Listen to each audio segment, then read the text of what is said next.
What does 5 equal 6? Okay. Is that true? Yes. Yeah, and I can see that you've got dots there. Yeah. Now, does your picture go with my 10 frame? It does? Can you tell us how? Because I'm wondering, do those 5 dots go with the 5 dots on the top? And does that single dot go with this one down here? Yeah, so you're figuring out how many dots there are all together, aren't you? You are right. Thank you for sharing. But grade 1, you had all kinds of great addition sentences for this 10 frame. Is there another way that we could describe this 10 frame using a subtraction story, like we talked about yesterday? Think about it. I want everyone to look at this and think, how could we use subtraction, which we said yesterday was like taking away, or we said the word minus yesterday, and we used the word subtract.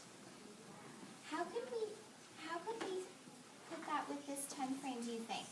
What do you think? 10 take away 4 equals 6. Why would it be 10 take away 4?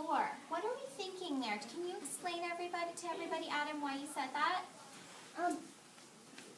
Because if those are full, all of the 10 frame was all full with 4 the dots, then there will be 10, and if you take away 4, there will be 6. Okay, so Adam says, and I want everyone to tell me what you think about this. Adam says that if we had 10, right, and we took 4 of them away, these 4, 1, 2, 3, 4, like that we would have 6 left. So 10 take away 4 is the same as 6. Does that make sense to everybody? Yeah. Now, we're looking at the whole 10 frame, though. We could start with 10 being the whole, right? Yeah, there's lots of different ways. I like how everyone's thinking this morning.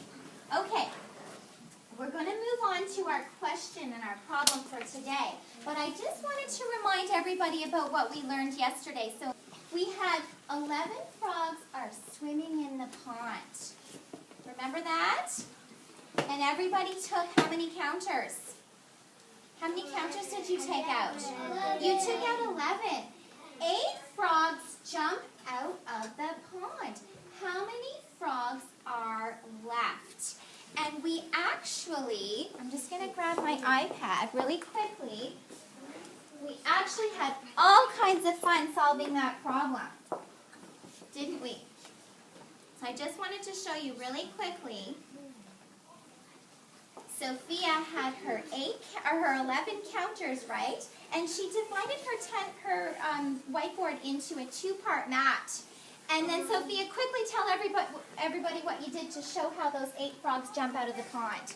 What did you do? I took away 8, and then I left 3. You left the 3 there. So you actually jumped them over to the other side, didn't you?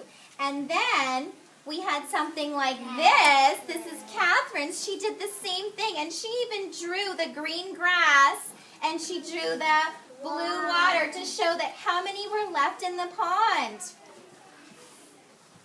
How many were left? You can see it. There were 3. And then after all of that, what was the equation that we wrote down? Do you remember? Liam, what was it? 11 take away 8 equals 3. Yes.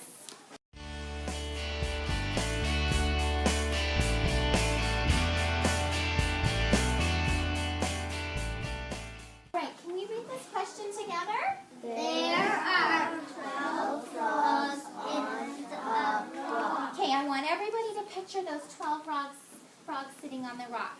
Do you have them pictured? Yes. Okay. Some hop away.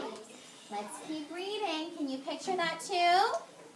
Yeah, you picture some of the frogs hopping away. Now let's go down here. How many different subtraction stories can you model for 12? What does that mean? First, let's think about, what do we know? What do we know? Catherine. There's always 12. There were 12 frogs in all, right? Does everybody get that? Yeah. And we know that, what did you say, Eric, about hopping away? Some hopped away. Does it tell us how many hopped away? No. It doesn't say how many hopped away. But your job today is to figure out how many different subtraction stories you can make up for 12. Yesterday you modeled the problem with counters, didn't you? Yeah. Miss Barkhouse, can you put the counters on their desks for me? Okay, so I need someone to come over here and figure out how we're going to get started. I need a helper. Let's see. Maya, come on up. Maya put 12 counters there. So what are those counters showing us? What are they for? The frogs on the rock. Now what Liam said before that we had to make at least one hop away. Why could we have none hop away? Why can't we have that? What does the problem say? I underlined that word. Some hop away. So why can't it be 0 then? Because some hop away. Some hop away, that's right. That means that it can't be 0. It doesn't say that none hop away. So what are we going to do? We could make one hop away, right?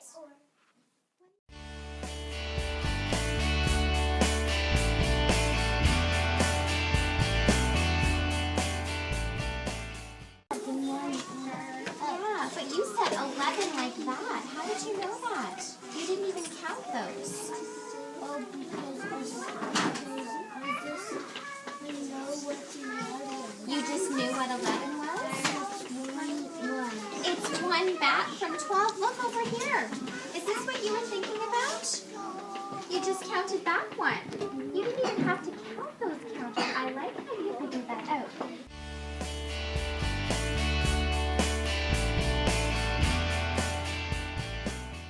Liam, are you ready to come on over and share? Yes. I think I have yours right here. All right, Liam. Tell everybody what you did. And if you need to touch the counters, you can do it. So I'll let you go right here. Use your big booming voice. So I did 12, take away 12 equals 0, so it's like that. So then there's 0 more. And I also did 12 take away 1 equals 11. And 12 take away 6